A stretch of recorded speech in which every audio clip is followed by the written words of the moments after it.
አባባ አስደንጋጭ ስራ ሰሩ። ድርጅቱን ለዳኒና ለቲና ፈርመው ሰጡ።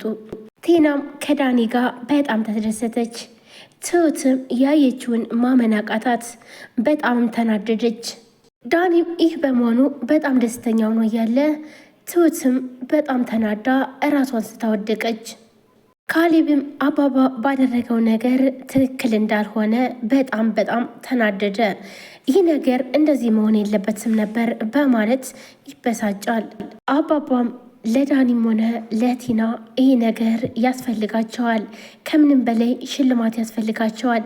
እናም ትክክል ነው ያደረግኩት በማለት ይናገራሉ። እሺ አሁን እኔ ከዚህ በመቆየቴ ምንድነው ማድረግ ያለብኝ ይላታል። አባባም ብድግ አድርግና ትሁትን ይቅርታ መጠየቅ። ምን? አዎ ጠይቃት፣ ይቅርታ ጠይቃት ይላል። እኔ ብዬ ሳይሆን ስራህና ድርጊትህ ጸጽቶህ ይቅርታ ማለት አለብህ ይለዋል። እንዴ እሷ እኮ ትንቀኛለች በማለትም ሲመልስለት፣ አይ ይሄ ማለት ትንቀኛለች ሳይሆን የምትንቅህ በዚህኛው ማንነት ነው ይለዋል። ግን እኮ እንደዚህ ማድረግ አልነበረባትም በማለት ለአባቱ ይነግረዋል። ይኸውልህ እሷ ያደረገችው ነገር ቀላል ነው እንዴ? ሂድና የትሁትን ምልክት እየውስጊ በማለት ይነግረዋል። እንኳን ይቅርና ቲና እኔ አባትን እንደዛ ስታደርገኝ አይ አባቴ እንደዚህ ያሰቃየሽው አንቺ ጋር አልኖርም ትላለህ ብዬ ሳስብ፣ ነገር ግን ደግሞ አንተ ደግሞ ቀን በቀን ደግሞ እየተጣበክን ያለው በማለት ይለዋል። ከሷ ጋር በትዳር ብዙ ጊዜ እንደማልቆይ ያውቃለሁ፣ ግን ደግሞ አባዬ ታውቃለህ ልጅ በጣም እንደምፈልግ ይለዋል።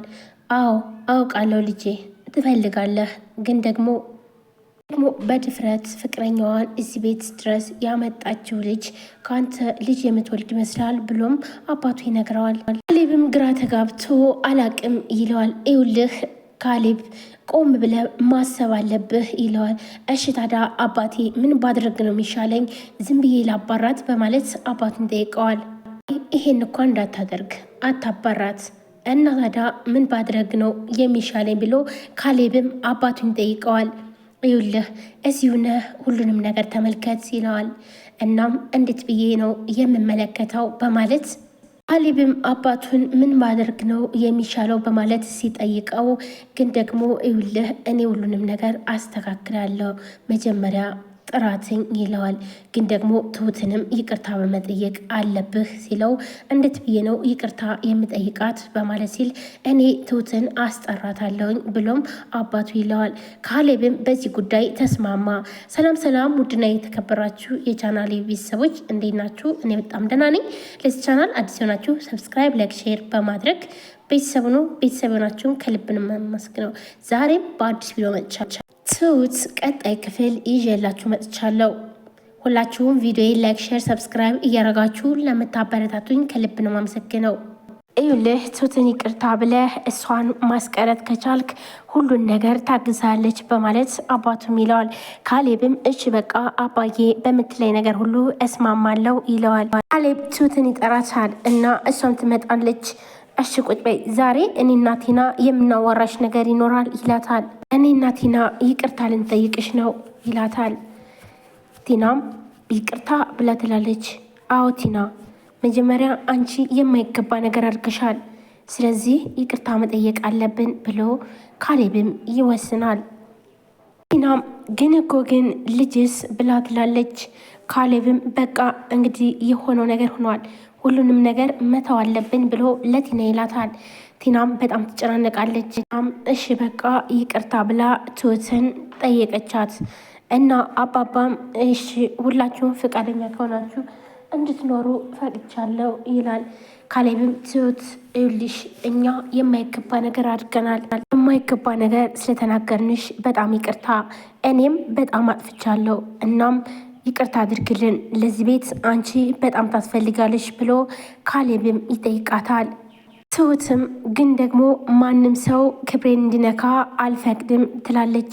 ካሌብም አዎ ማንም ምንም አይልሽም፣ ማንም አይናገርሽም በማለት ይላታል። እና ካሌብም ደግሞ ቲናን ቀና ብሎም ያያታል። አባባም ትሁት ይቅርታ ስላደረግሽልን እናመሰግናለን ይላታል። ትሁትም እሺ በቃ እሺ አባባ ትላለች። አባባም ቲናን ይኸውልሽ ቲና ካሁን በኋላ ግን ተከባበሩ እሺ፣ ሰራተኛ አሰሪ የሚባል ነገር የለም። ሰዎች ሰው በመሆናቸው ብቻ ማክበር መከባበር አለብን ብሎ ለቲናም ይላታል። ትሁትም እሺ በቃ ብላ እነሱ በተቀመጡበት ጥላት ሄዳለች። ትሁትም ቲናን ነበረ ያነቀቻት እና ካሌብም ቆይ ግን ይሄን ነገር ያደረግሽው ምን አድርጋሽ ነው በማለት ይጠይቃል። ቲናም ይኸውልህ ግን ካሌብ ልንገርህ አይደለ፣ ቆይ ግን መጀመሪያ ለምንድን ነው ምን አርጋሽ ነው ምን ሆናችሁ ነው ብለህ ለምን አትጠይቀኝም ትለዋለች። ትሁትም ይህን ነገር ስትለው ምንም አላረገችሽም ቲና፣ ምንም ልታረግሽ አትችልም ይላታል። ከአሁን በኋላ ምንም ትሆን ምንም ታርግሽ፣ ሆዷ ውስጥ ያለው እኮ ጽንስ ነው። ምን ልታደርጊያት ነበር? ለምንስ እንደዚህ አደረግሻት? በማለት ካሌብም ትሁትን በጣም ይቆጣታል። እማኮ እንደውም አወቅሽ አወቅሽ ስትባይ እኮ መስመርሽን አለብሽ ይላታል። አባባም ካሌብ ምንድን ነው ትንሽ መስመርክን ያለፍክ አልመሰለህም ይለዋል። ይኸውልህ መስመሯን የሳተችማ እሷ ነች ይላል። አባባም ይኸውልህ ካሌብ ዝም በል በቃ ዝም በል ይለዋል። ዝጋ ዝም ብለህ አባትህ ጋር እንኳን ሆነህ ለንግግርህ ለከት የለህም። ለምንድነው ስርዓት የማይኖርህ? ልጄንስ እንዴት ትናገራታለህ? ይለዋል። ደግሞ እንዴት እንደዚህ ትናገረኛለህ? እኔ እኮ ልጅህ ነኝ። እኔ ይኸውልህ ለአንተ ያረገችውን እንደ ውለታ ስለቆጠርኩት ነው እንጂ ለምንድን ነው እንደዚህ የምትሆነው? በማለት ካሌብም ለአባቱ ይናገራል። እንደውም ልንገርህ አይደለ ለአንተ ያደረገችው እንደ ውለታ ስለያዘኝ ነው እንጂ በሕግ ነበር የምጠይቃት ብሎ ካሌብም ይላል። አባባም ይኸውልህ ዝጋ፣ እንደዚህ ማለት አትችልም፣ ምንም እንኳን ልትናገራትም አትችልም በማለት ለካሌብ መልስ ይሰጠዋል። አባባም በጣም ይናደዳል። አባባም ይኸውልህ አንተ የትኛውን ህግ ስታቅ ነው? ህግ የምታቅ ቢሆንማ ኖሮ እንደዚህ ቅም አትሆንም ነበረ ይለዋል። ካሌብም በጣም ይናደድና አባዬ ግን ምን እያልክ ነው? ምን ማለት ስፈልገ ነው? ይለዋል። ዝጋ ይለዋል።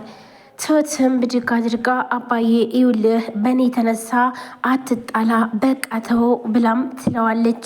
ካሌብ ይኸውልህ እኔ ከዚህ ቤት መሄድ የሚችልና እንዲሁም ቤተሰብ ያሉኝ ሰዎች ነኝ፣ ግን ደግሞ አልጋ ላይ ለምትዳራው ሚስት ብለህ እንደዚህ አባትክን እንዳታጣው በማለት ትሁትም ትነግረዋለች። ምን ይሄ ደግሞ ምን ማለት ነው ይላታል። አባባም ትሁት ለሱ ብለሽማ በፍጹም የትም ቦታ አትሄጂም ይላታል።